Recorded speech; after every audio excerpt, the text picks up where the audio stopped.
बिस्मिल्लाहिर्रहमानिर्रहीम। This is my first YouTube video lecture. आज की इस वीडियो में हम बहुत ही इंटरेस्टिंग और इम्पोर्टेंट टॉपिक पढ़ने वाले हैं, दैट इज स्पेक्ट्रोस्कोपी। हम लोग यहाँ पर समझेंगे कि स्पेक्ट्रोस्कोपी क्या होती है, इसका इंट्रोडक्शन, इसकी हिस्ट्री और एप्लीकेशन के बारे में थोड़ा सा पढ़ेंगे। आप लोग इस वीडियो को एंड तक देखिएगा। सबसे पहले हम समझते हैं कि स्पेक्ट्रोस्कोपी होती क्या है। स्पेक्ट्रोस्कोपी हमारे पास एक तरह की स्टडी होती है।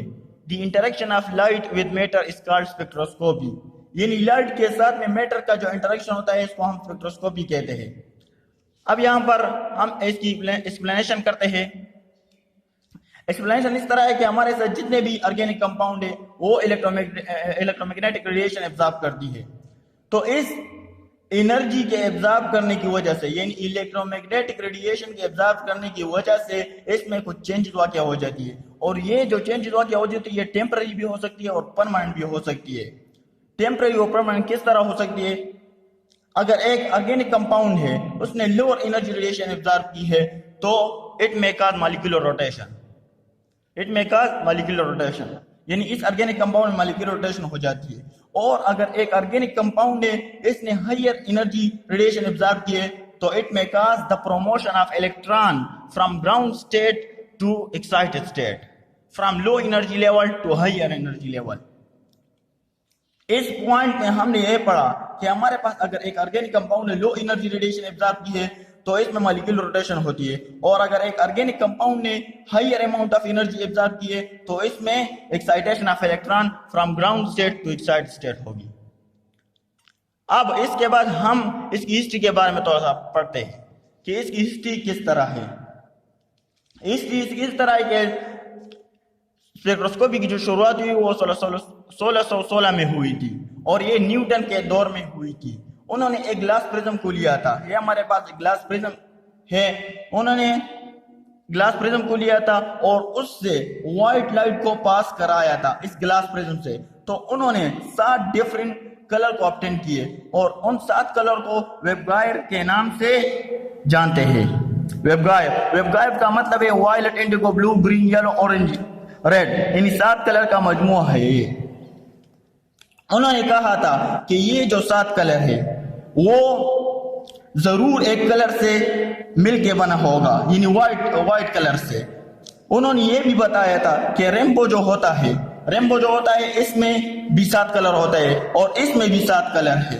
जरूर ये एक दूसरे से रिलेटेड है, यानी रेनबो और ये जो एक्सपेरिमेंट उसने यहाँ पर किया था। उन्होंने ये बताया कि जो व्हाइट लाइट होती है वो हर तरह के कलर को कंटेन करती है, यानी इस व्हाइट लाइट में हर तरह के कलर होते हैं। और स्पेक्ट्रोस्कोपी की शुरुआत इस तरह ग्लास प्रिज्म से हुई। अब इसके बाद हम इसके कुछ एप्लीकेशन यहाँ पर हमने लिखे हैं।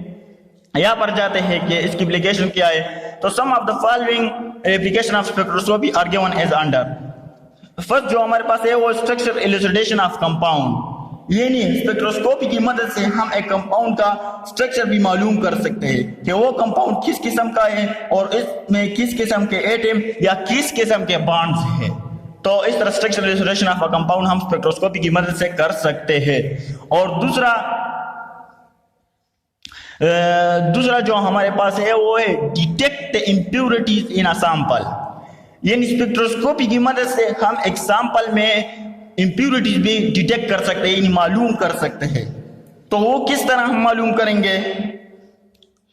स्पेक्ट्रोस्कोपी हमारे पास एक जबरदस्त टेक्निक है कि हमारे पास जो ऑर्गेनिक मॉलिक्यूल होता है इसमें कोई इम्प्योरिटीज है या नहीं ये मालूम करता है।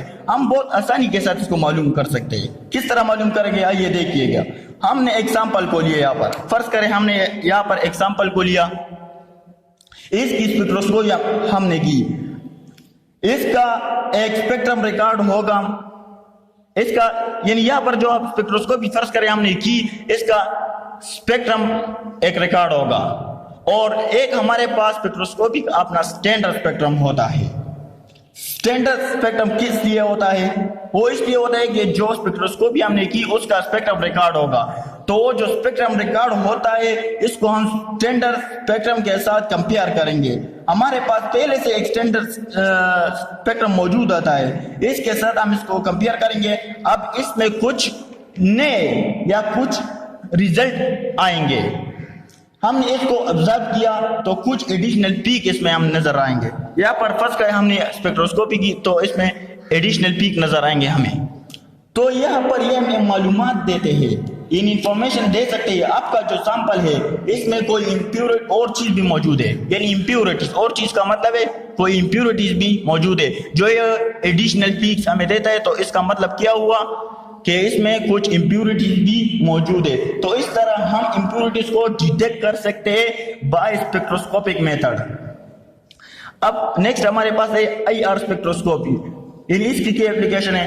तो IR spectroscopy is used to identify the functional group in organic compound. IR spectroscopy से हम ये पता लगा सकते हैं कि हमारे पास जो सैंपल है, यानी हमने जो सैंपल लिया है इसमें किस किस्म के फंक्शनल ग्रुप है। तो IR स्पेक्ट्रोस्कोपी से हम एक ऑर्गेनिक कंपाउंड में फंक्शनल ग्रुप की डिटेक्शन कर सकते हैं। IR stand for infrared spectroscopy. Next जो पॉइंट है हमारे पास वो है NMR स्पेक्ट्रोस्कोपी।